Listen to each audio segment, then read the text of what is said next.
long wait is over. I'm very happy and proud to be able to present the most track-orientated GT car we ever developed to date, the new GT3 RS.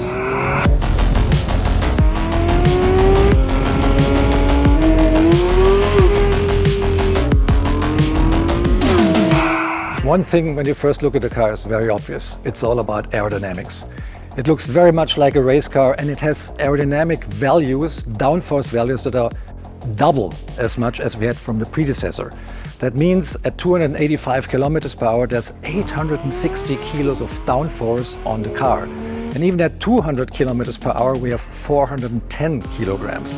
That is a lot, and that helps a lot on cornering speeds, especially in high-speed corners. And how did we achieve that? Active aerodynamics.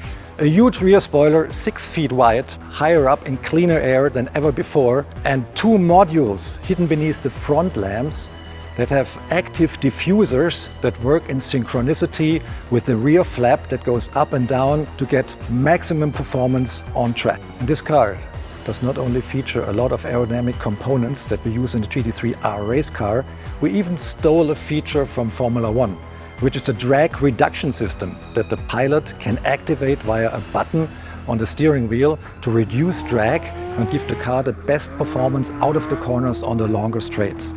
Everything on the car has a function. If we start with these nostrils here on the front hood, they're there to guide the air that exits from the radiator, which is hot, to the sides of the car, to both sides of the car, and keep the air outward of the center section where the intake system of the car is located. The cooler the air, the more oxygen we have, the more power the car can produce. And we're doing this by these nostrils and these fins here on top of the roof, which have a slightly curved geometry to guide the airflow away from the center section. This radical aerodynamical concept is not only in the middle section of the car, it's on both sides of the car as well. The airstream enters here, and there's not a radiator anymore like on the predecessor. There is a module hidden beneath the headlamps that is electronically operated with 2 diffusers. So we guide the air through these diffusers, guide it on through the control arms and all the suspension parts here, which are shaped aerodynamically. So we have a profile on each control arm here that contributes to the downforce of the car big time. We have another 40 kilos of additional downforce solely by using this aerodynamically shaped control arms. If the air goes on, it gets ventilated through these vanes up above, which we know from the predecessor, which work a little bit more efficient even.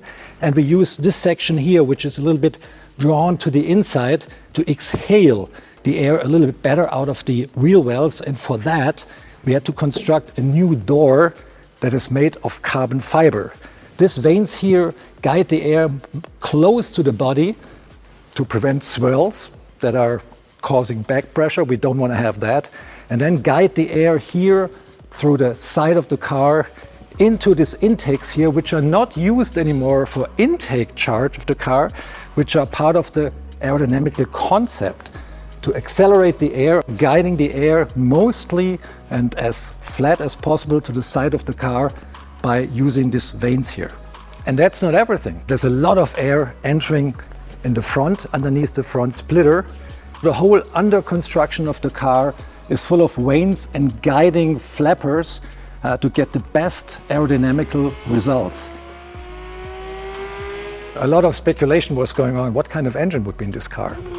It's a 4-liter flat 6-cylinder engine, normally aspirated. It has 525 horsepower, so that's 15 more than on a GT3. How did we do that? Different camshafts, different setup, and the camshaft has higher overlap, creating more ferocity in the revving up dynamics, more power at high RPMs, which is a 9,000 RPM red line. And made it to this fire-breathing engine is a Pdk gearbox, quite typical for an RS variant because it's really quicker on the track. And this gearbox has a shorter final drive if you compare it to the GT3's unit to compensate the bigger wheels. 335 section tires, wider track, all ball-jointed multi-link rear axle, the newest generation of race dampers in this car, and this is neatly mated to the front end of the car, which has a 275 tire, a wider track than on the GT3 by 29 millimeters, and whole bespoke new wheel guiding components like the control arms or the wheel knuckles. We have a deeper pivot point here, so that gives us kind of an anti-dive system to the car that enables us to keep the car always at the same pitch, including under very hard braking. So that means that the distribution between the front downforce and the rear downforce on the car always stays the same, and the car is very controllable because there's no shift in downforce on the car. This car here has a 410mm PCCB brake system, which we know from the predecessor and which is superb on the track and on the street. As standard equipment, the car comes with a steel rotor, which is revised and enhanced over the ones we use in the GT3. The steel rotors are thicker to create more longevity on the track, and the rear calipers on this car have a different piston diameter to get even more stopping power from the super wide rear to create the best stopping times and stopping distances I think we ever had on any street car in Porsche.